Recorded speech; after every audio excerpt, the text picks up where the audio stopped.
Entre o dia 31 de março e 1º de abril de 1964, ocorre um golpe de Estado no Brasil. Nessa ocasião, a democracia vigente fora rapidamente substituída por uma ditadura civil-militar. Um governo que duraria até 1985. Uma história que não pode ser esquecida. E é por isso que hoje eu vou te contar como foi a ditadura militar do Brasil.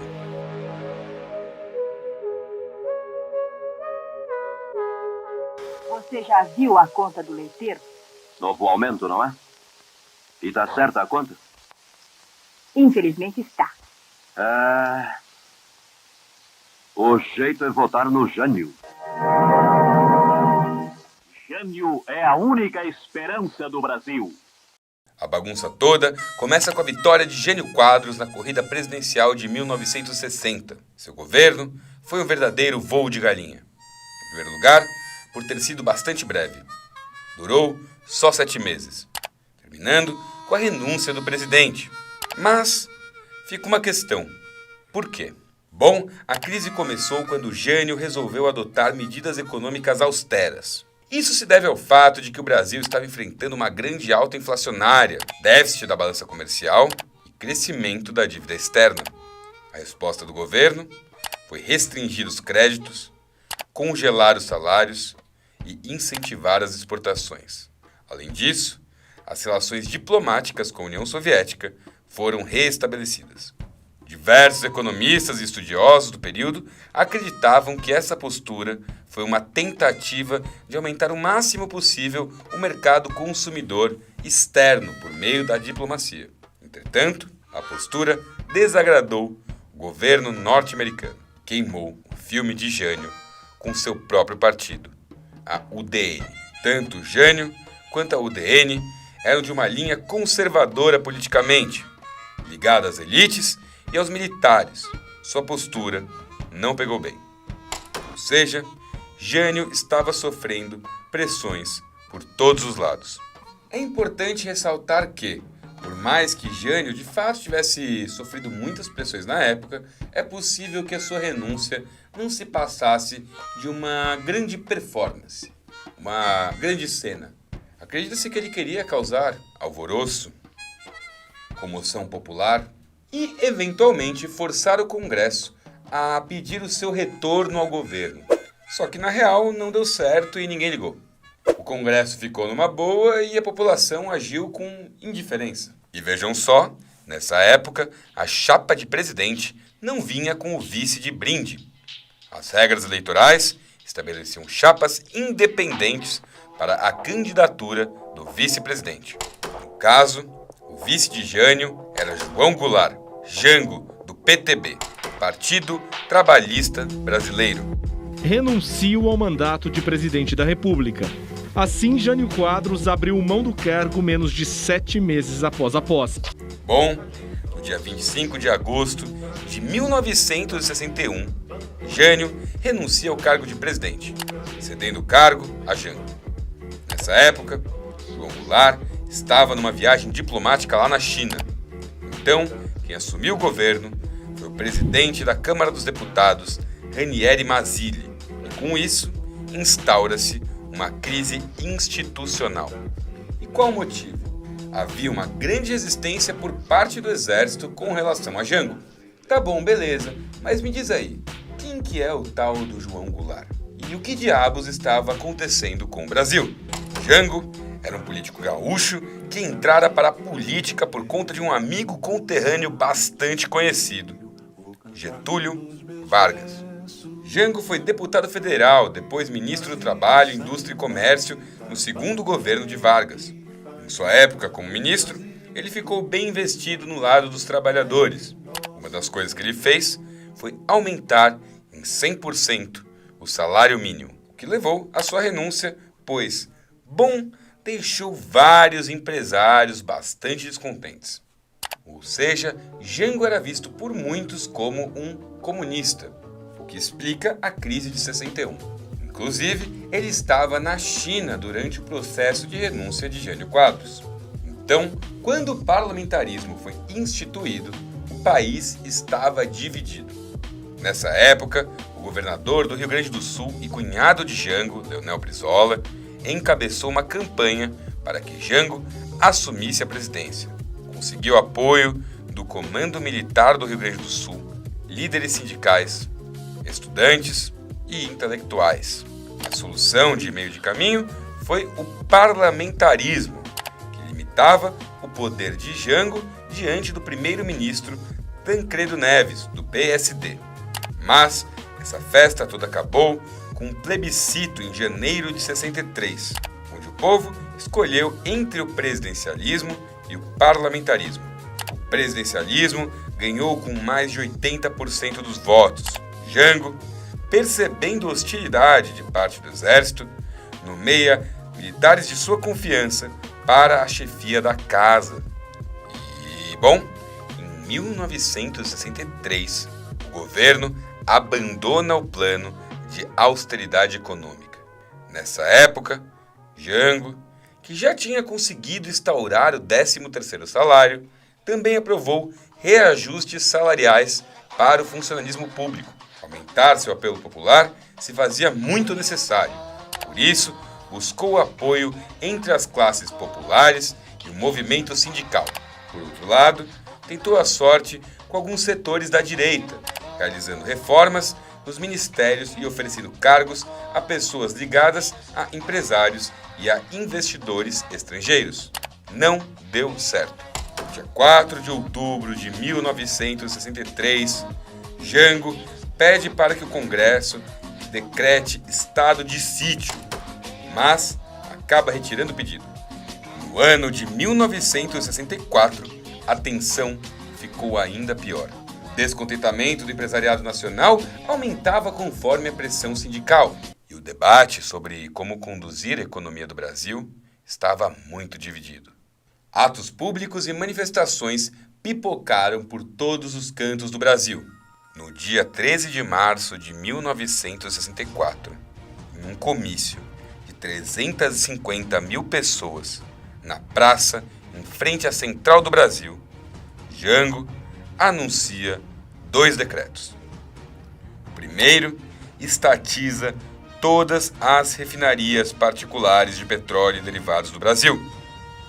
O segundo propunha uma reforma agrária que desapropriaria terras vizinhas a ferrovias, rodovias e açudes. Após isso, ele propõe ao Congresso uma mudança na lei para permitir a reeleição do presidente. Então, que no dia 19 de março de 1964, ocorre a famosa Marcha da Família com Deus pela Liberdade, em oposição ao governo. No dia 20 de março de 64, o presidente dos Estados Unidos da América, Lyndon Johnson, já prepara uma força naval para intervir na crise brasileira. Em resposta, o general Humberto de Alencar Castelo Branco, que na época era chefe do Estado-Maior do Exército, escreve uma instrução interessante a seus colegas. Em suas palavras, não sendo milícia, as Forças Armadas não são armas para empreendimentos antidemocráticos. Destinam-se a garantir os poderes constitucionais e a sua coexistência. A ambicionada Constituinte é um objetivo revolucionário pela violência, com o fechamento do atual Congresso e a instituição de uma ditadura.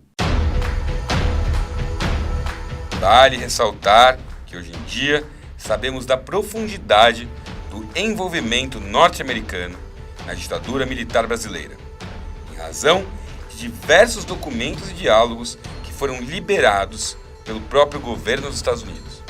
Bom, de um jeito ou de outro, no dia 26 de março de 64, um cabo chamado José Anselmo foi detido após tentar fazer uma organização de classe. E isso acabou gerando uma grande rebelião entre os marinheiros. Dos marinheiros contra a marinha, além de um protesto público também contra o exército.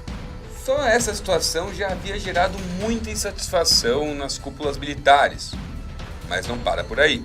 O que realmente gerou muito desagrado foi o fato de o governo federal aparentemente não ter feito nada a respeito disso. O que os militares queriam mesmo é que punissem os rebeldes, e não foi o que aconteceu. E foi aí que se instaurou o cenário do golpe que dará fim à primeira experiência democrática da história do Brasil. Mas vamos por partes. No dia 30 de março de 64, diversas forças se articularam. Às 11h35 da noite, Lyndon Johnson já recebeu um aviso da iminência de um golpe de Estado no Brasil. No dia 31 de março de 64, já existem jornais anunciando que o golpe ocorrerá em questão de horas.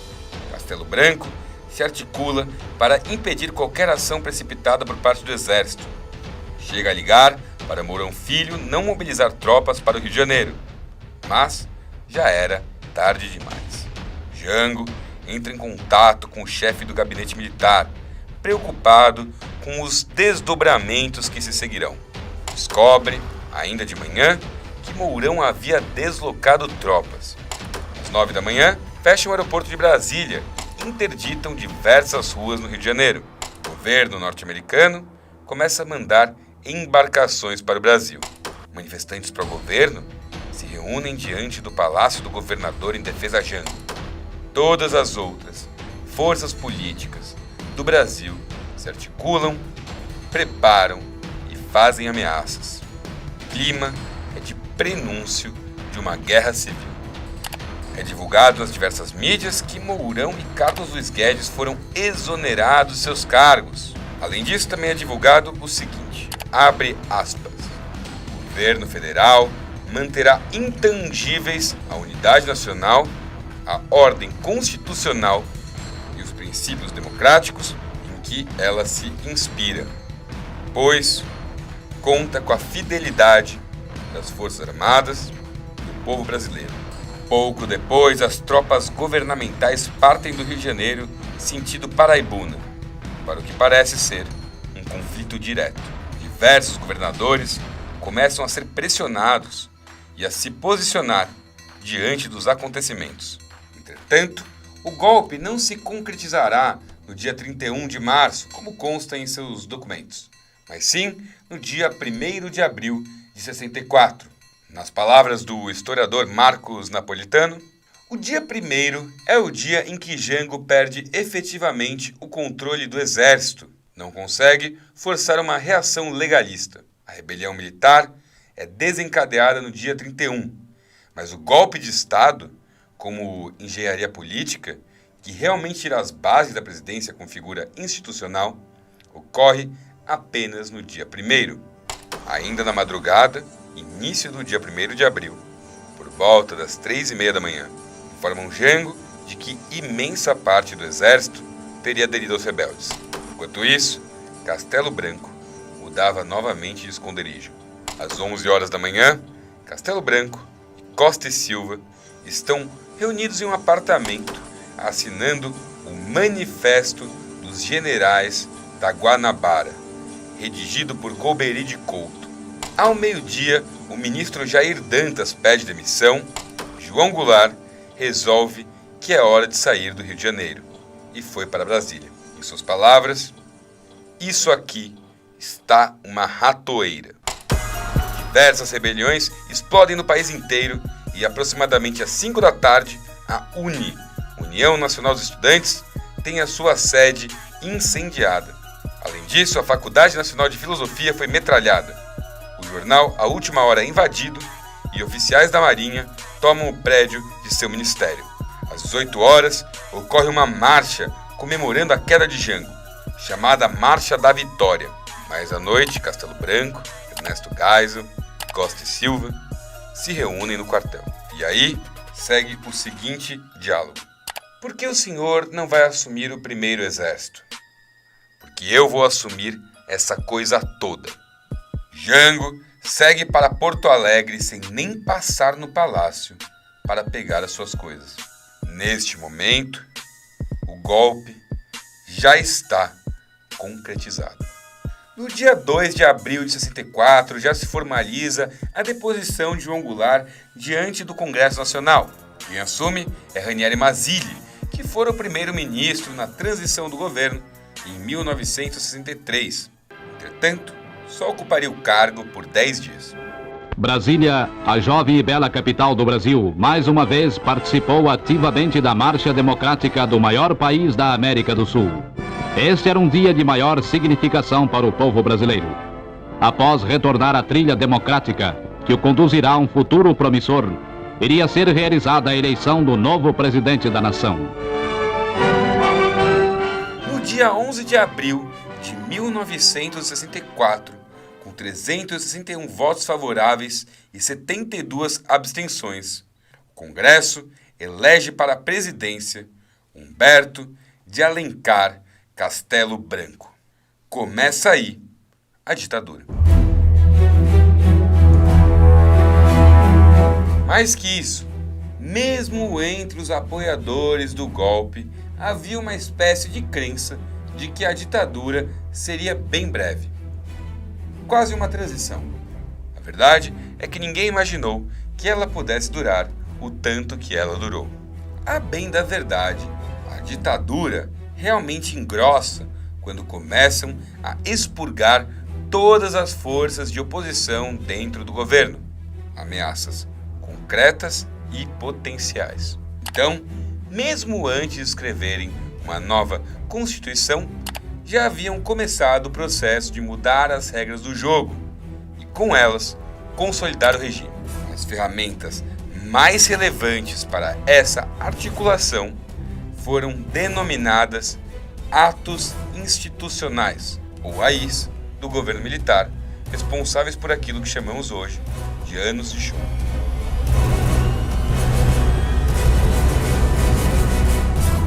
Bom, antes de tudo, vamos esclarecer o que é um ato institucional.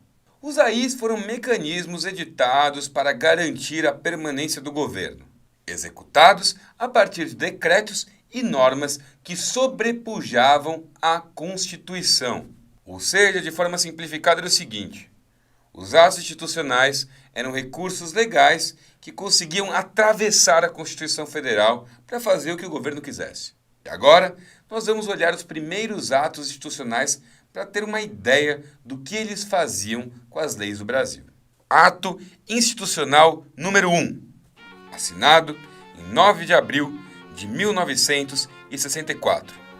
Deu ao governo o poder de alterar a Constituição, cassar mandatos legislativos, suspender direitos políticos por 10 anos e aposentar compulsoriamente qualquer pessoa que o governo considerasse perigosa.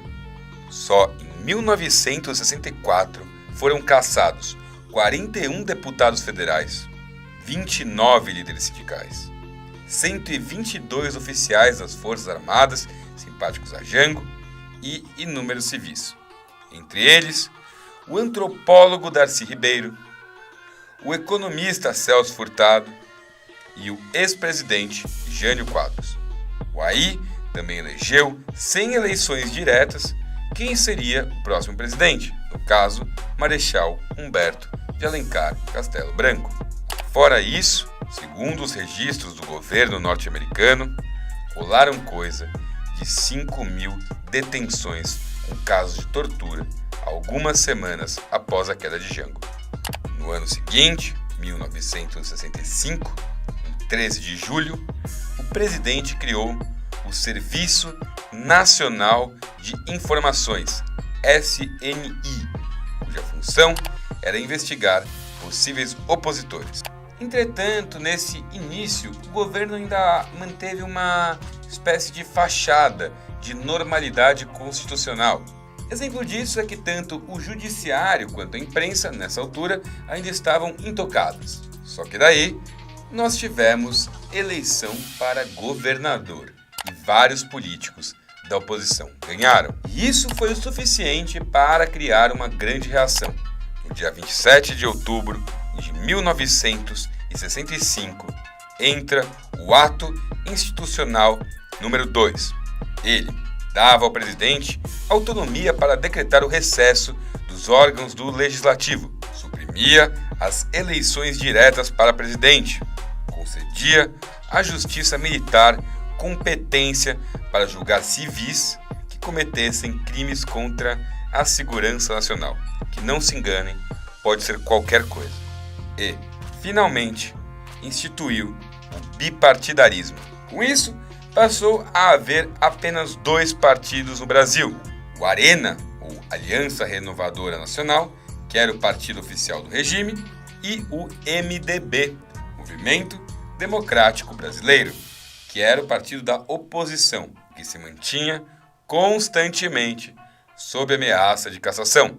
Tá bom, mas antes de a gente falar das cassações, vamos focar no próximo ato institucional, que ele é bem importante. O ato institucional número 3, de fevereiro de 1966, suprimia as eleições diretas para governadores e prefeitos das capitais. Também determinava que o Congresso Nacional passaria a escolher o presidente. Nenhuma surpresa aí. Enquanto isso, as cassações de parlamentares continuaram. E em outubro de 66, até a galera moderada do Congresso começou a reclamar. Bom, o resultado foi um recesso parlamentar de 1 mês decretado por Castelo Branco. E daí não tardou para o próximo ato, que foi lançado no dia 7 de dezembro de 1966, o Ato Institucional número 4. Este convocou deputados e senadores para eleger o novo presidente e elaborar uma nova Constituição. Ela foi aprovada em janeiro de 1967 e, além de corroborar os atos institucionais já mencionados, também legitimou o Estado autoritário e colocou o Legislativo subordinado ao Executivo. O mandato de Castelo Branco ia até 67, quando fossem rolar as eleições.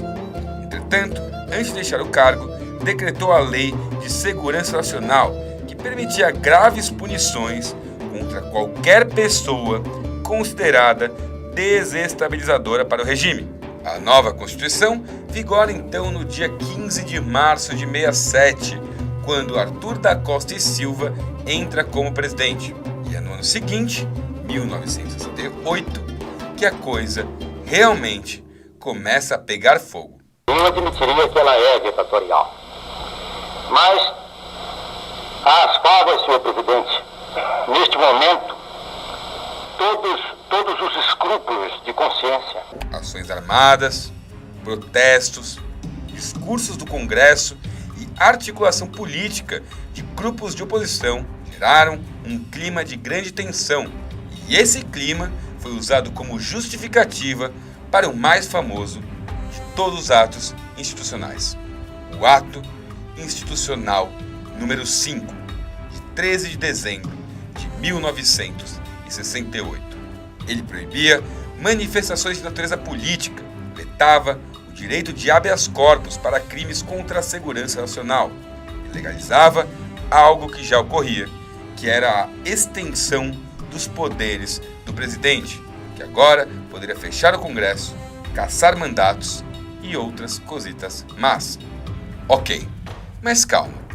Vamos retroceder um pouco para a gente entender todas as forças que estavam em ação no ano de 1968.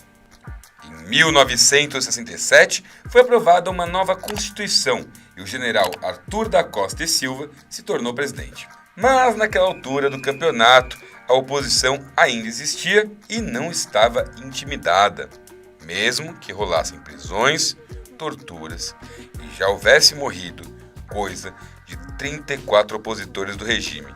Figuras ilustres como JK, Carlos Lacerda e João Goulart se articulavam do exílio, criando uma chamada Frente Ampla. Além dessas articulações mais tranquilas, alguns segmentos da esquerda começavam a pegar em armas. De um lado, Leonel Brizola, herdeiro político de Jango e Vargas, prepara diversos grupos para ação armada, contando com a ajuda direta do governo cubano. Do outro lado, o líder comunista Carlos Marighella, líder da ALN, Ação Libertadora Nacional, e seus apoiadores começam a assaltar bancos no Rio de Janeiro e em São Paulo para arrecadar fundos para a guerrilha. Ou seja, ainda no final de 67, quarto ano da ditadura, o Brasil continuava tenso e dividido agora entre grupos armados, fossem os institucionalizados militares ou os opositores. Mas vejam, é importante destacar que não era a maior parte das pessoas naquela altura do campeonato que estava disposta a combater o regime utilizando qualquer tipo de violência. A geração dos anos 60 era a geração do é proibido proibir, do flower power e de toda a contracultura. Mas, de um jeito ou de outro, as coisas não se estabilizavam. A UNE, União Nacional de Estudantes, que já tivera seu prédio incendiado em 64, sofre outra violência. No dia 28 de março de 1968, durante uma manifestação estudantil, um estudante carioca é morto por um tiro no peito, disparado por um policial. Edson Luiz de Lima Souto era um estudante secundarista de 16 anos e fora morto no restaurante Calabouço enquanto jantava. Essa ocorrência gerou imensa comoção. Mobilizaram-se protestos por todo o país. Em São Paulo, aproximadamente 4.000 estudantes se manifestaram. No Rio, no dia do enterro, a cidade inteira parou. Na semana seguinte, na missa de sétimo dia, houve uma comoção e a polícia interviu. Dezenas de pessoas saíram feridas. Pouco depois, no dia 5 de abril de 68, o ministro da Justiça assina um ato que proibia o funcionamento da Frente Ampla. 2 semanas depois, ocorre um atentado à bomba, sem vítimas, na porta do jornal O Estado de São Paulo. No dia 15 de maio, outro atentado à bomba ocorre, este na Bolsa de Valores de São Paulo. No dia 26 de julho de 68, no Rio de Janeiro, ocorre a passeata dos 100 mil, outra manifestação estudantil. A marcha teve início às 14 horas, com aproximadamente 50 mil pessoas presentes. Cerca de uma hora depois, esse número havia dobrado, chegando a 100 mil manifestantes. Além dos estudantes, a manifestação também contou com artistas, intelectuais e outros segmentos da sociedade civil brasileira, tornando-a, portanto, uma das mais expressivas de toda a história do Brasil.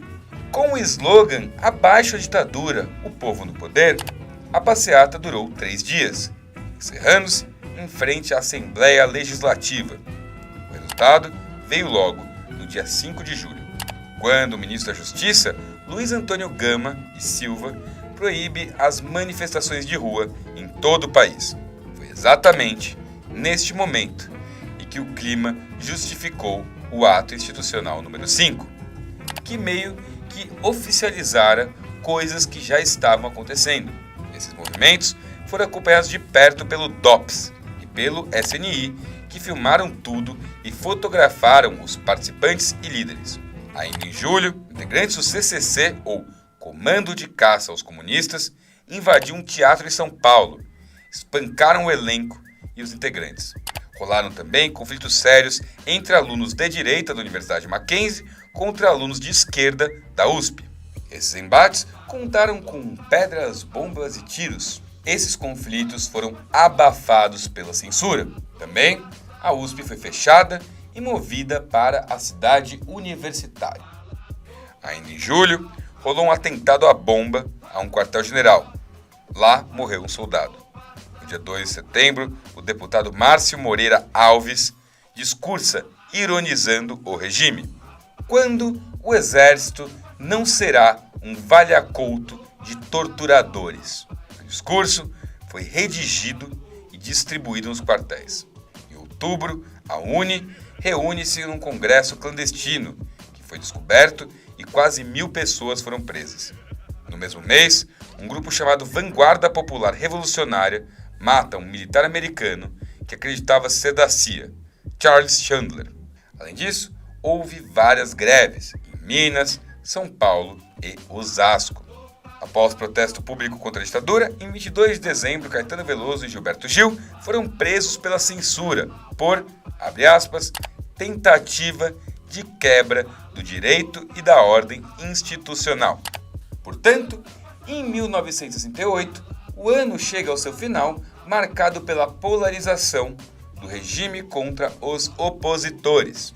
Aliás, durante os 2 primeiros meses do AI-5, foram suspensos direitos e cassados mais de 441 nomes. Repito, estamos falando de 441 pessoas. No início de 1969, as pessoas poderiam ser presas por 60 dias sem julgamento. Além disso, os primeiros 10 dias de prisão eram em completo isolamento.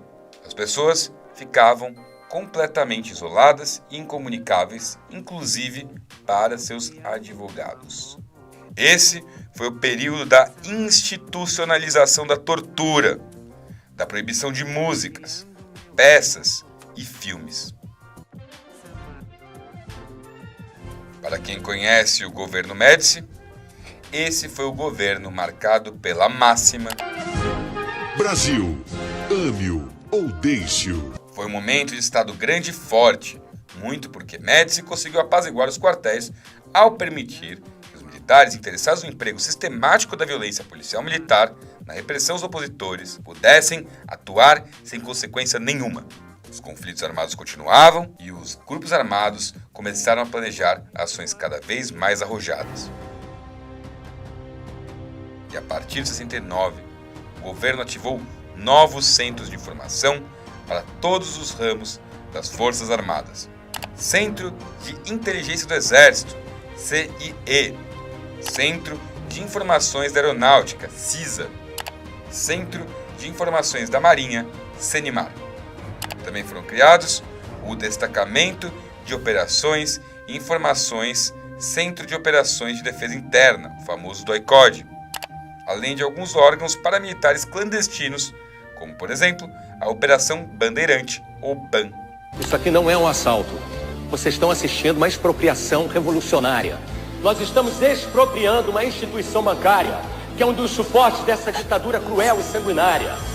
Muitos dos nossos companheiros que lutam pela liberdade e pela democracia estão sendo brutalmente torturados nas prisões desse governo militar e vocês não ficam sabendo de nada, porque a imprensa está censurada. Contem para os seus amigos o que está acontecendo. Nós somos o movimento revolucionário 8 de outubro. Muito bem, nesse contexto, rolou um dos episódios mais enigmáticos da ditadura militar brasileira. Inclusive, foi retratado no filme lançado em 97, O Que É Isso, Companheiro, dirigido por Bruno Barreto. O enredo conta, com licenças ficcionais, a história do sequestro do embaixador norte-americano Charles Burke Elbrick. Mas como rolou isso? Na época, alguns grupos da esquerda já haviam assumido a opção pela luta armada, entre eles a ALN, Ação Libertadora Nacional, vinculada aos responsáveis pelo ato. A ALN já atuava de forma subversiva e era um grupo particularmente bem estruturado. Assaltava bancos para financiar as suas causas, roubava armas, fabricava bombas e, no dia 4 de setembro de 1969, entraram no ramo do sequestro. O propósito do rapto do embaixador era a libertação de membros das facções que haviam sido presos, em especial um dos integrantes do grupo, Vladimir Palmeira. O grupo que idealizou o sequestro era conhecido como DIGB, Dissidência Guanabara, ou ainda MR8, Movimento Revolucionário 8 de Outubro, junto com o auxílio do ALN. O sequestro rolou entre as 14h30 e as 15 horas, no dia 4 de setembro, quando o embaixador foi surpreendido em seu veículo, um Cadillac. Nós somos revolucionários brasileiros, eles disseram. Então o embaixador teve seus olhos vendados e posteriormente foi trocado de veículo para um Fusca. Segundo o próprio embaixador, o momento mais violento foi o da captura. Posteriormente, fora bem tratado. Em relato, ele conta ter achado eles fanáticos inteligentes e que a pior parte era a comida. Em suas palavras, a comida não era a melhor, mas eles se desculparam. Os sequestradores então mandaram um manifesto com as suas exigências. A libertação de 15 prisioneiros políticos. São 15 revolucionários, entre os milhares que sofrem as torturas das prisões quartéis desse país, que são espancados, serviciados e que amargam as humilhações impostas pelos militares. Não estamos exigindo o impossível. Não estamos exigindo a restituição da vida de inúmeros combatentes assassinados nas prisões. Esses não serão libertados. é ilógico. Serão vingados um dia.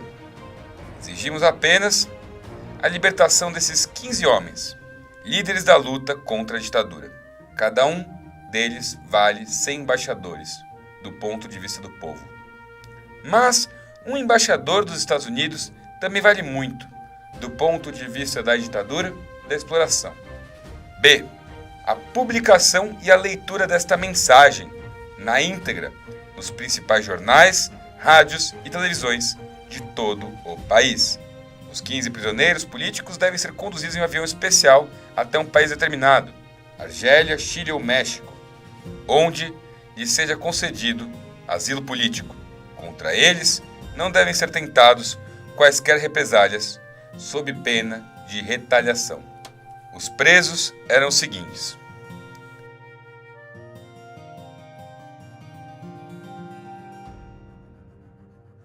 o processo inteiro durou coisa de 3 dias e os 12 sequestradores trocaram o embaixador por 15 presos políticos.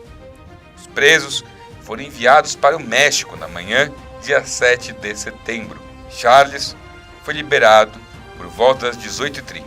O governo brasileiro aceitou as exigências dos sequestradores por pressão do governo norte-americano. Mas, após a resolução, veio a contrapartida, a pena do banimento, que tornava as pessoas sem pátria e sem nacionalidade, junto com a famosa pena de morte.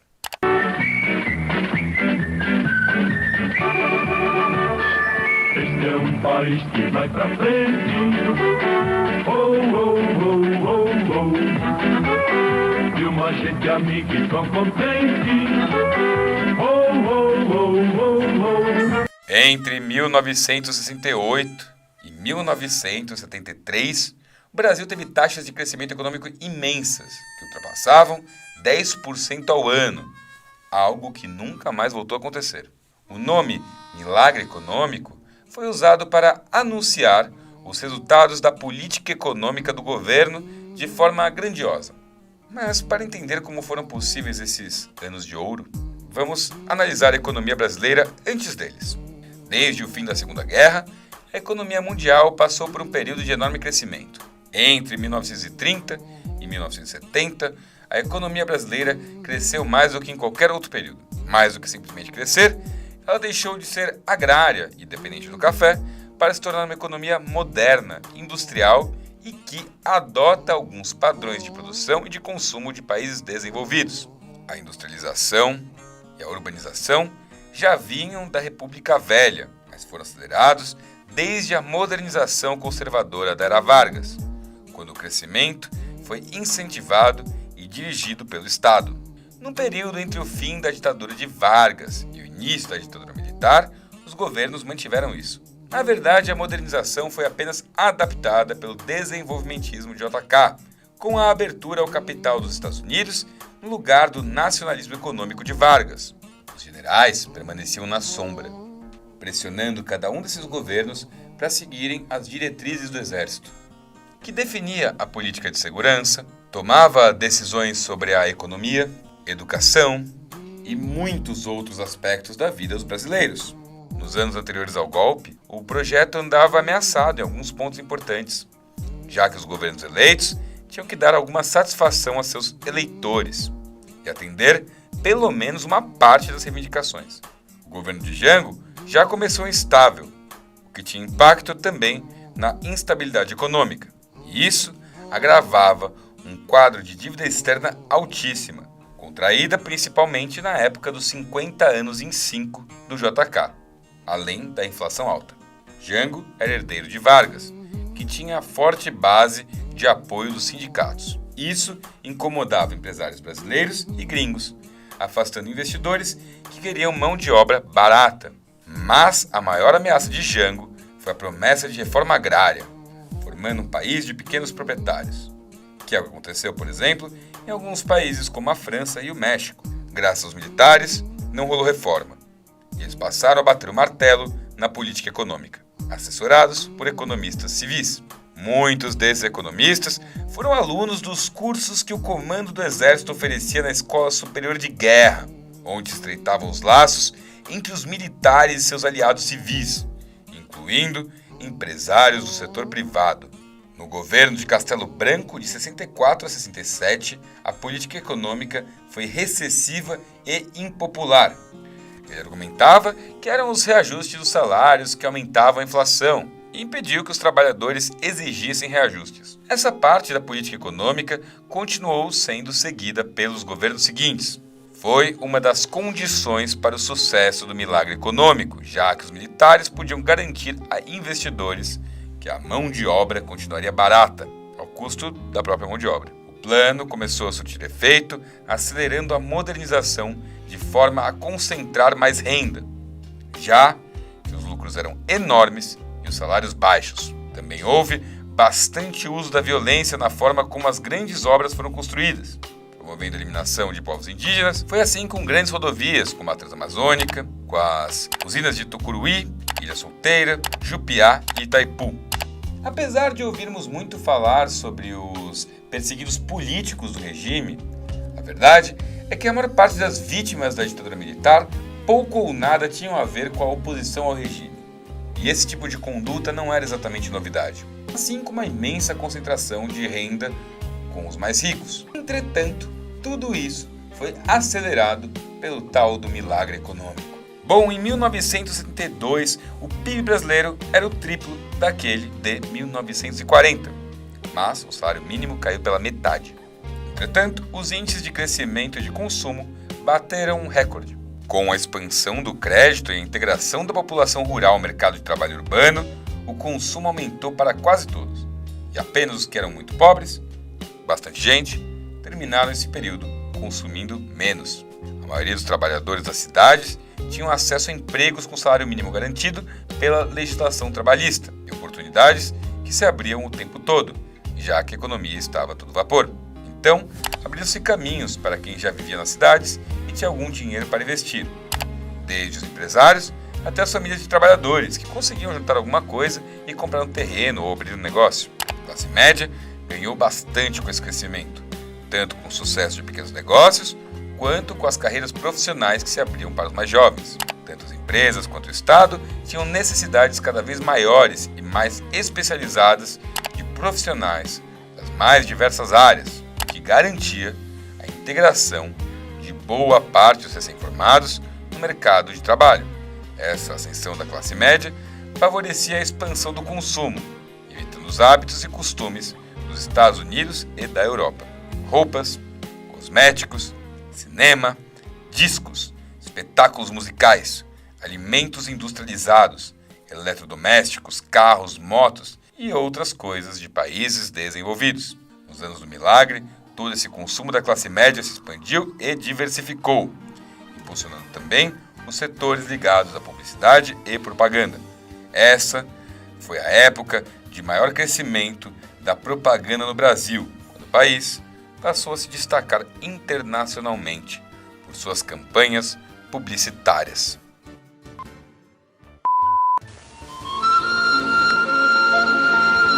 O progresso de um país se mede também por sua produção de aço.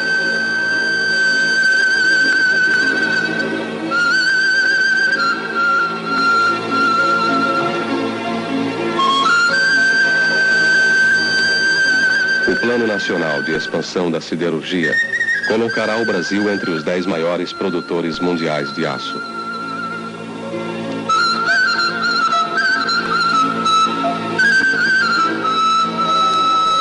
130 mil empregos serão criados. Cada emprego na siderurgia cria 10 empregos em outros setores. O Plano Siderúrgico Nacional abre oportunidade de trabalho para mais de 1 milhão de brasileiros. Produzir aço é assegurar prosperidade para o povo brasileiro.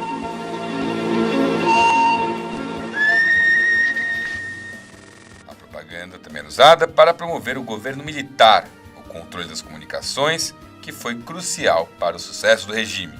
Afinal, nós temos que esquecer essa imagem falsa de que apenas a brutalidade é o suficiente para dar sustentação a um governo militar. Os generais sabiam muito bem que só isso não era bastante. A ditadura investiu muito em sua imagem, Para isso, usou e abusou do controle sobre todas as formas de mídia, mas com a vantagem de contar com tecnologias e métodos de comunicação em massa bem mais convincentes que, por exemplo, na época do Vargas. Getúlio foi o ditador da era do rádio.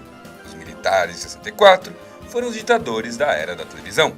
Como parte de suas estratégias, o regime militar concentrou o poder de comunicação em poucas empresas que eram de confiança. Graças à parceria com empresários das comunicações, a ditadura conseguiu pintar seus opositores como terroristas a serviço de uma potência estrangeira. Mas a parte principal de suas estratégias de convencimento estava ligada à propaganda nacionalista. Nesse caso, a ditadura reforçou as estratégias de propaganda usadas desde a era Vargas, que procuravam ligar o regime à vontade dos brasileiros. A principal diferença era que Getúlio construiu uma identificação pessoal entre a nação e o seu líder, enquanto os militares construíram uma identificação entre a nação e o comando do exército. O nacionalismo era propagado em formas tradicionais, como culto aos símbolos e aos heróis nacionais. Por exemplo, já fazia tempo que o futebol era a maior paixão nacional, mas na ditadura, seu uso político do futebol foi ainda mais impactante, numa época em que os aparelhos de rádio e de TV já atingiam quase toda a população. México. Minuto zero de uma sensacional transmissão da Copa do Mundo pela rede de emissoras associadas, Rede Globo de televisão e rede de emissoras independentes. Minuto zero. Chile, Souza Cruz, juntas para dar ao Brasil a primeira Copa do Mundo ao vivo. Alô, alô, México! Caso enigmático foi justamente a Copa do Mundo de 70, tanto nos anos de ouro quanto nos anos de chumbo, e que foi vencida pela seleção brasileira. O Brasil se tornou o único tricampeão mundial e isso foi um show. O brilho da seleção de 70 foi muito aproveitado pelo regime militar, popularizando slogans como "Pra frente Brasil" e "Ninguém segura esse país". Mas os anos de chumbo se fizeram presentes até mesmo na seleção, já que o técnico que montou o grupo e o levou até a Copa foi demitido, depois de dar uma cortada em público no ditador Médici. Respondendo a um repórter sobre os palpites do ditador, o técnico João Saldanha disse o seguinte: ele escala o ministério, eu convoco a seleção. João Saldanha, não sem motivo, era apelidado João Sem Medo, tanto por esse tipo de comportamento, quanto pelo fato de que era um comunista comandando a seleção de uma ditadura anticomunista. Ele chegou lá porque a seleção havia perdido a Copa anterior e ele era visto como uma espécie de solução para evitar o fiasco. João Saldanha não poderia ser simplesmente esmagado pelo regime porque era o técnico de futebol mais importante e respeitado do país, e muita gente se revoltaria. Mas sua demissão às vésperas da Copa foi um sinal de que os anos de chumbo estavam por toda parte. Gerson, cérebro do time campeão do mundo de 70. Você que sempre fumou, por que Vila Rica? É difícil dizer porque se gosta de um bom cigarro, certo? Eu gosto de Vila Rica porque ele é gostoso, suave e não irrita a garganta. Olha a cor deste fumo. E o filtro longo suaviza mesmo. Por que pagar mais caro se o Vila me dá tudo aquilo que eu quero de um bom cigarro? Gosto de levar vantagem em tudo, certo? Leve vantagem você também. Passada a euforia da Copa, não demorou a passar também a euforia do milagre, que desandou assim que a economia mundial entrou em crise em 1973. Em retaliação a uma ofensiva israelense, os países produtores de petróleo aumentaram o preço dos combustíveis que alimentavam a economia mundial.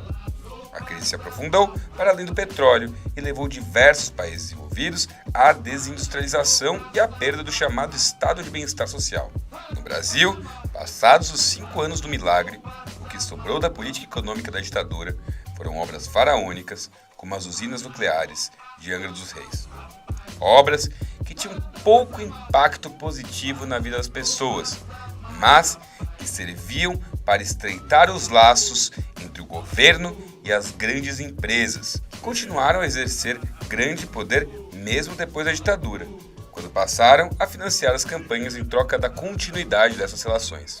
E assim, a política econômica da ditadura militar terminou seu milagre, entregando aos civis um país em crise econômica e social, endividado que organizava sua política econômica em parceria com empreiteiras, redes de comunicação e outras empresas que cresceram graças ao suporte dado pelo Estado. Do milagre, sobrou a ascensão de muitos pobres para a classe média, assim como um acesso maior da classe média a carreiras em setor público e privado.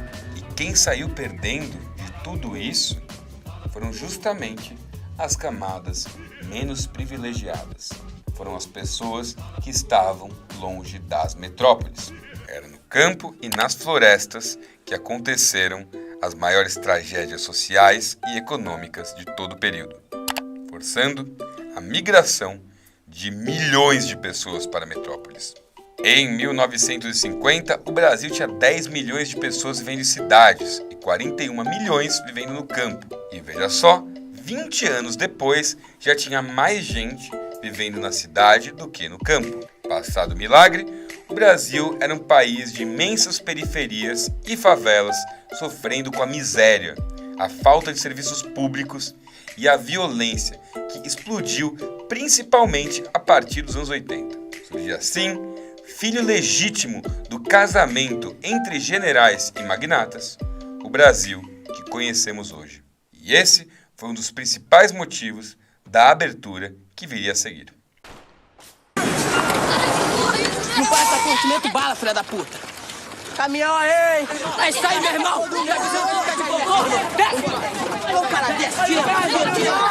Em 1973, um aumento de aproximadamente 300% no preço do petróleo foi um golpe duro na economia brasileira que desencadeou o fim abrupto do milagre econômico brasileiro.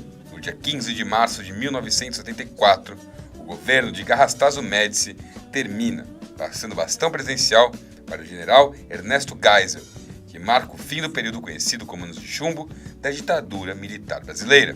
Geisel, cujo governo durou de 1974 até 1979, entrou na presidência com dois objetivos principais: retomar o crescimento econômico e restabelecer a democracia no Brasil. Neste momento, se inicia o período da abertura do Brasil, que gradualmente levou o país à redemocratização na década de 80. Geisel usava em seus pronunciamentos a expressão de extensão lenta, segura e gradual. A mensagem era de que, ainda que o regime militar pretendesse a abertura política, não tinha intenção alguma de deixar que isso ocorresse de forma descontrolada. Isso se deve, em grande parte, àqueles que, dentro do Exército, não aprovavam as medidas democratizantes adotadas pelos líderes do Exército. Esses grupos eram chamados de duros e pressionavam a manutenção da ditadura. Ainda assim, tudo indicava que a abertura era para valer. Isso por vários motivos. Em primeiro lugar, começou a afrouxar a censura à liberdade de expressão, assim como o crescimento das oposições. Ou seja, em termos sociais, Geisel teve que lidar com a rearticulação da sociedade civil. Prova desse crescimento de oposição e rearticulação política foi a vitória esmagadora dos opositores nas eleições para deputados e senadores em 74. A oposição aglutinada no MDB obteve uma vitória expressiva, em especial nas grandes capitais, e, paralelamente, no interior, foram se formando correntes de políticos mais combativos, que ficaram conhecidos como autênticos. Na contrapartida, o presidente procurou conter o avanço da oposição. Mas, não se enganem, mesmo em fase de transição, um memorando de 74 descreve a decisão de Geisel de continuar com execuções sumárias daqueles considerados subversivos. Na época, sob o pretexto da segurança pública, foram executados cerca de 104 indivíduos em um ano. A informação está no relatório que o chefe da CIA, William Colby, enviou ao secretário de Estado Henry Kissinger em 11 de abril de 1974. Colby relata que em 30 de março de 1974, o presidente Ernesto Geisel se reuniu com os generais Milton Tavares de Souza e Confúcio Danton de Paula Avelino, do Centro de Inteligência do Exército. Nesse encontro também estava o general João Batista Figueiredo, do Serviço Nacional de Inteligência. Segundo o documento, o general Milton Tavares de Souza, que estava deixando a chefia do Centro de Inteligência do Exército, informou ao presidente Geisel da execução sumária de 104 pessoas feita pelo grupo durante o governo anterior do presidente Garrastazu Médici. O general Milton enfatizou que o Brasil não poderia ignorar a ameaça subversiva e terrorista e disse que os métodos extralegais deveriam continuar. Figueiredo apoiou a política e a sua manutenção. Em 1976, o governo reduziu a propaganda eleitoral e proibiu os debates. No ano seguinte, foi decretado um conjunto de medidas conhecidas como Pacote de Abril. Essas medidas eram repressivas e foram uma reação direta à recusa do MDB em aprovar uma reforma na Constituição proposta pelo governo. O Congresso foi fechado e o mandato presidencial aumentado para 6 anos de duração, além de estabelecer-se que 1/3 dos senadores seria eleito de forma indireta. Agora, do ponto de vista econômico, Geisel apostou na industrialização financiada por investimentos externos. Isso levou o seu governo a ter altos índices de crescimento, implantando o Proálcool e construindo a usina nuclear de Angra dos Reis, além de executar parte significativa da hidrelétrica de Itaipu.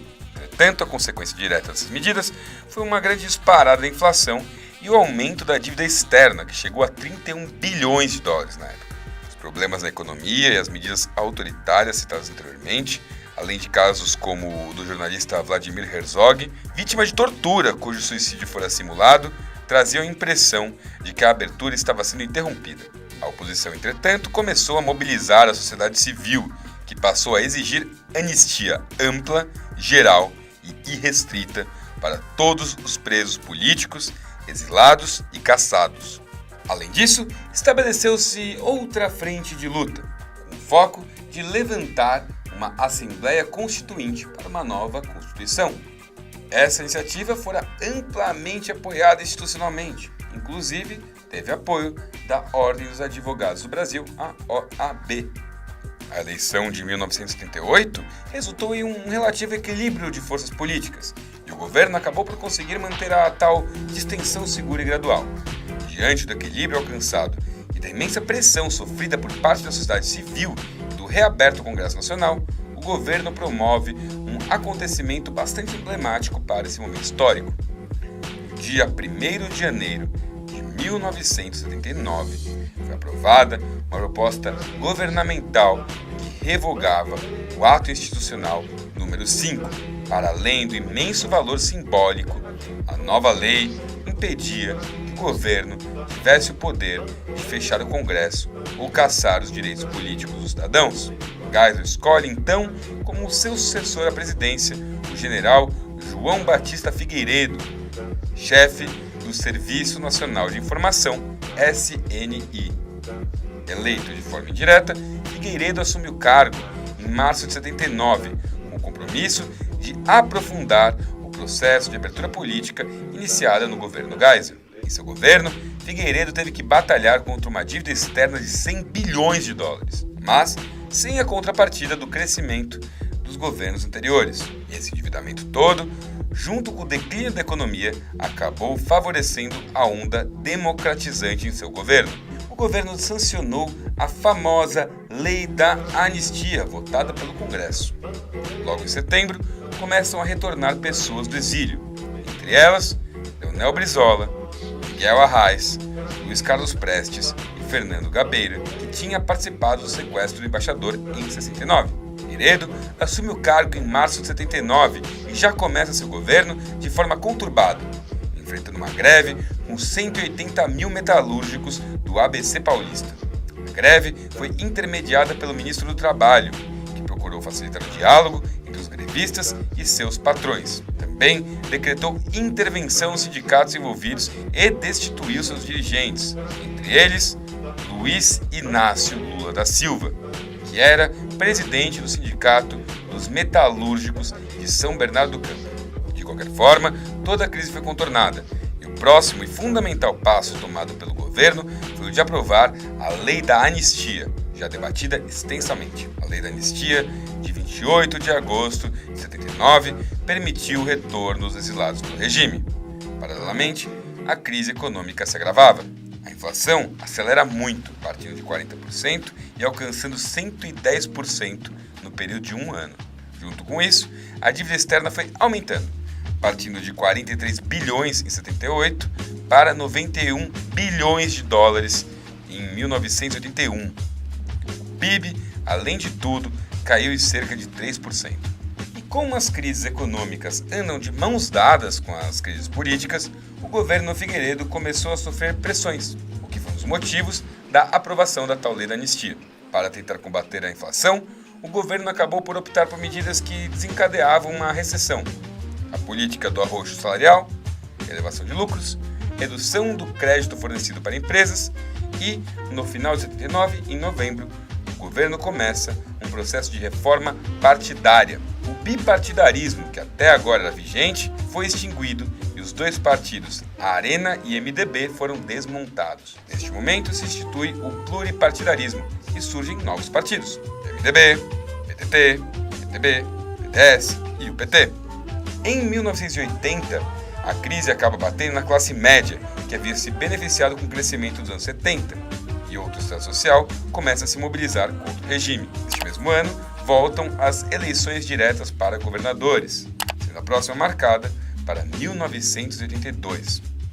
E, em 1982, ocorrem as primeiras eleições diretas para governador desde 1964. Em março de 1983, é apresentado um projeto pelo deputado Dante de Oliveira, do PMDB do Mato Grosso. Esse projeto propõe uma emenda constitucional à Câmara dos Deputados, que restabeleceria as eleições diretas para presidente da República. A proposta causou grande repercussão e foi fortemente apoiada pela sociedade civil e pelos recém-criados partidos PMDB, PDT e PT. Começa então o processo de convocação de apoio à emenda Dante de Oliveira. Assim, se inicia aquilo que se tornou a maior mobilização da história do Brasil, a famosa campanha Diretas Já. Somos 120 milhões de habitantes. Este processo não vai parar. Aconteça o que acontecer em Brasília, podem construir os artifícios que quiserem. Governo neste país só será estável, só poderá existir mesmo como o voto do povo brasileiro. Queremos eleger o presidente do Brasil. Carolando as bandeiras todas para São José. Estamos aqui ao lado do prefeito Foi uma Mário impressionante Covas. afirmação de cidadania, reunindo milhões de pessoas em diversas cidades do país ao longo dos meses que precederam a votação da emenda. As maiores foram no Rio de Janeiro e em São Paulo, cada uma com aproximadamente 1 milhão de pessoas. E no dia 25 de abril de 1984, a emenda foi para a votação na Câmara dos Deputados. Entretanto, não teve votos o suficiente para sua aprovação. Diante da frustração da emenda, o PMDB indica Tancredo Neves para concorrer no colégio eleitoral. Pouco antes das eleições, o partido do governo PDS foi dividido, gerando a Frente Liberal sob a liderança de Aureliano Chaves, vice-presidente do período. A Frente Liberal se aliou à oposição e passou a apoiar a chapa de Tancredo Neves com José Sarney, antigo líder da Arena e do PDS, para vice. Muito bem. As eleições ocorreram nos moldes do regime militar, ou seja, foram eleições indiretas pelo colégio eleitoral. Reunindo a maioria dos votos, o mineiro Tancredo Neves ganha do candidato do PDS, Paulo Maluf. Na véspera da posse, Tancredo é internado com câncer. Pouco depois morre. Quem assume a presidência é José Sarney, no ano de 1985, encerrando os dias da ditadura militar. Mas ainda faltava um passo fundamental para a redemocratização do país: uma nova Constituição. É isso mesmo, uma nova Constituição Federal, esta aos moldes de um regime democrático. Muito bem, isso se concretizou 3 anos depois, em 1988, quando foi escrita e publicada a nossa atual Constituição. Esta que foi carinhosamente apelidada Constituição Cidadã pelo deputado federal e presidente da Assembleia Constituinte, Ulisses Guimarães. Essa foi a pedra que selou o regime democrático no qual vivemos hoje. Período iniciado com uma transição sutil que manteve muitos dos chamados filhotes da ditadura. Filhotes da ditadura! Todos engordaram na ditadura! Pois é, ainda hoje há muito trabalho pela frente em superar esses e muitos outros aspectos de nosso passado. Quanto a isso, tudo o que eu posso dizer é o seguinte: nós devemos ter cuidado sempre com a nossa tão jovem democracia, que segue permanentemente desafiada e em risco e tem um valor inestimável.